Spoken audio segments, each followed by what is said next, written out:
சிவபெருமானை தன்னுடனே வைத்துக் கொள்ள ராவணன் செய்த செயல். ராவணன் பைத்தியக்காரத்தனமான சிவபக்தர்.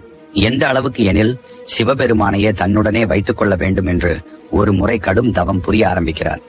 ஈசனும் தவத்தினால் மகிழ்ந்து காட்சியளித்து என்ன வரம் வேண்டும் என்று கேட்கிறார். சற்று சிந்தித்து பாருங்கள். கடவுளுக்கெல்லாம் கடவுளான சிவபெருமானே முன்னால் வந்து நிற்கிறார். சாகா வரத்தை தவிர அவர் கொடுக்க முடியாத வரம் எதுவும் இல்லை. ஆனால் ராவணன் கேட்டது ஆற்றலை அல்ல, அன்பை. பரம்பொருளே, நீங்கள் என்னோடு எப்போதும் இருக்க வேண்டும் என்று வரம் கேட்கிறார் ராவணன். மனம் மகிழ்ந்த ஈசன் சிறிய ஆத்மலிங்கமாக மாறி ராவணனின் கைகளில் உட்கார்ந்து கொள்கிறார். ஆனால் அதற்கு முன்பே ராவணா, இலங்கை செல்வதற்கு முன் என்னை கைகளில் வைத்துக்கொள், எங்காவது தப்பி தவறி வைத்தாலும் நான் அங்கேயே தங்கிவிடுவேன் என்று எச்சரித்து தான் லிங்கமாக மாறினார்.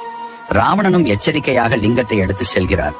ஆனால் அசுர குலத்தில் பிறந்த ராவணனுக்கு ஈசனோடு துணை இருந்தால் எதுவும் செய்ய முடியாது என்பதால் தேவர்கள் விநாயகரிடம் மன்றாடி கேட்டார்கள்.